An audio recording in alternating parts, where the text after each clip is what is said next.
So let us now talk about the graph y is equals to cos x, right? y is equal to cos of x. आप सबकी जानकारी के लिए बात करें अगर हम कि भाई y is equals to cos x का जो ग्राफ है, इसके अंदर में जो x है बिलोंग्स टू रियल नंबर्स है, x अपनी सारी वैल्यूज इनपुट करता है, यानी डोमेन ऑन रियल नंबर है।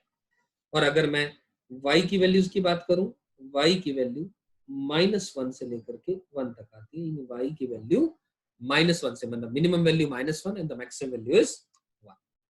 तो ठीक है, अब हम फिर से इसके ग्राफ के बारे में बात करते हैं और फिर देखेंगे कौन से रीजन में इंक्रीज कर रहा है, कौन से में डिक्रीज कर रहा है, क्वाड्रेंट वाइज बात करेंगे। तो आइए let us talk about the graph of y is equals to cos x।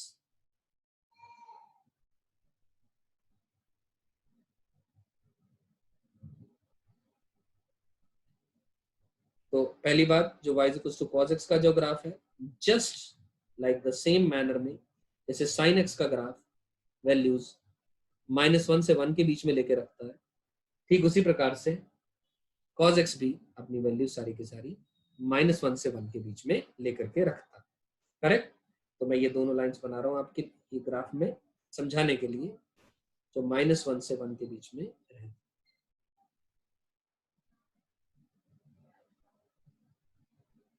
So this point is going to be 0, 1. This point is going to be 0, -1. Correct? और अगर हम ग्राफ बनाएं तो ध्यान से देखें दोस्तों, ये ग्राफ ऐसा कुछ होगा।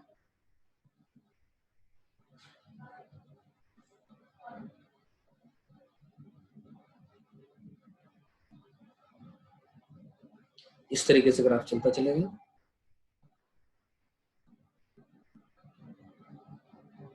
और सिमिलर मैनर में ये ग्राफ पीछे भी चलता चलेगा।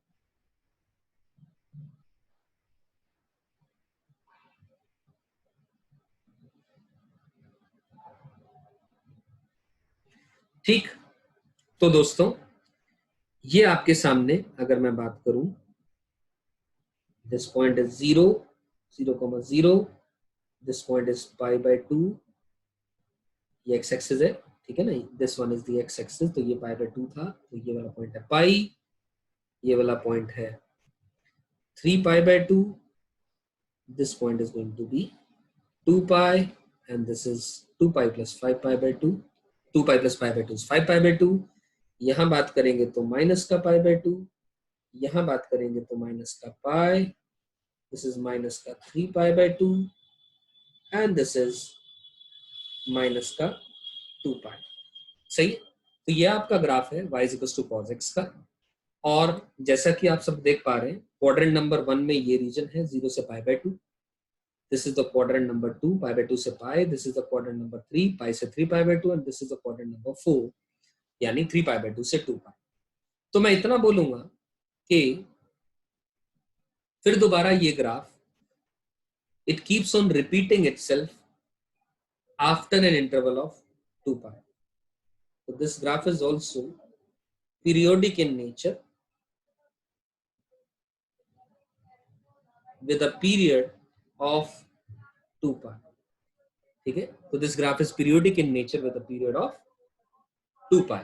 तो आप देख पा रहे हैं कि if I talk about the quadrant number 1, अगर मैं क्वाड्रेंट नंबर 1 की बात करूंगा, यानी x अगर ओपन 0 से ओपन π/2 है, तो इस इंटरवल में जो फंक्शन है डिक्रीज कर रहा है। 0 पर अगर x = 0 पर बात करूंगा तो cos x की जो वैल्यू है वो कितनी आ रही है, 1 आ रही है। और x = π/2 पर मैं बात करूंगा तो ये फंक्शन की वैल्यू 0 आ रही है। तो the function is decreasing and the values from 1 से लेकर के 0 तक वैल्यूज आ रही है। You getting my point? 1 से लेकर के 0 तक वैल्यूज आ रही है। और अगर मैं क्वाड्रेंट नंबर 2 की बात करूं, let's talk about the quadrant number 2। Quadrant number 2 यानी हम बात कर रहे हैं π/2 से लेकर के पाई के रीजन में, π/2 से लेकर के पाई के रीजन में again the function is decreasing in nature, again the function is decreasing in nature because यहाँ पर वैल्यू 0 आ रही है, तो फिर बाद में बात करें तो पाई पर वैल्यू -1 आ रही है। I am living aside the boundary values, यानी 0, π/2, पाई एंड 3π/2 एंड 2 पाई, करेक्ट।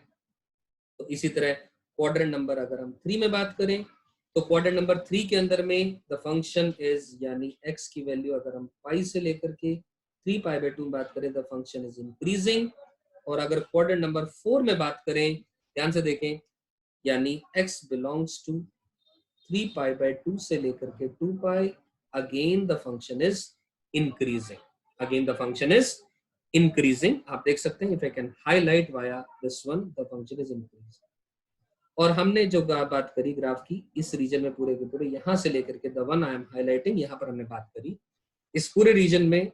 आप देख पा रहे हैं जब मैंने लिखा एक लाइन के periodic in nature with a period of 2 pi, because जो ग्राफ हाईलाइटेड रीजन में शो हो रहा है वही ग्राफ कट कॉपी पेस्ट यानी रिपीट टेलीकास्ट हो रहा है आगे भी और पीछे भी। तो that's the reason we call it as a periodic function with a period of 2 pi. और अगर हम पीछे चले ग्राफ का, तो this is the fourth quadrant, this is the third quadrant, this is the second quadrant and this is the first quadrant. Because पीछे जाएंगे तो एंगल्स हम हमेशा क्लॉकवाइज डायरेक्शन में मूव करेंगे, यानी इसका मतलब, लेकिन हम जानते हैं फोर्थ क्वाड्रेंट के अंदर में, this one is the fourth quadrant में जो कॉस होता है वो सारी की सारी अपनी कॉस के अंदर में जो भी इनपुट होगा एंगल, यहाँ पे हमेशा वैल्यू पॉजिटिव आती है। और यहाँ तो सारे के सारे पॉजिटिव, सारे ट्रिग्नोमेट्रिक फंक्शन होते हैं, तो कॉस भी पॉजिटिव ही वैल्यू लेता है। तो यहाँ पर हम बात कर रहे हैं clockwise direction, correct. So this is how we understood the graph of y is equals to cos x.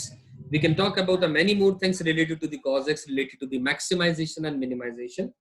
जैसे हमने sin x में बात करी, cos x में बात कर सकते हैं cos 2x का ग्राफ, cos 3x का ग्राफ, cos of x/2 का ग्राफ, सेम स्टाइल में बात कर सकते हैं और उनकी डोमेन और रेंज अलग अलग क्वेश्चंस की निकाली जा सकती है, राइट।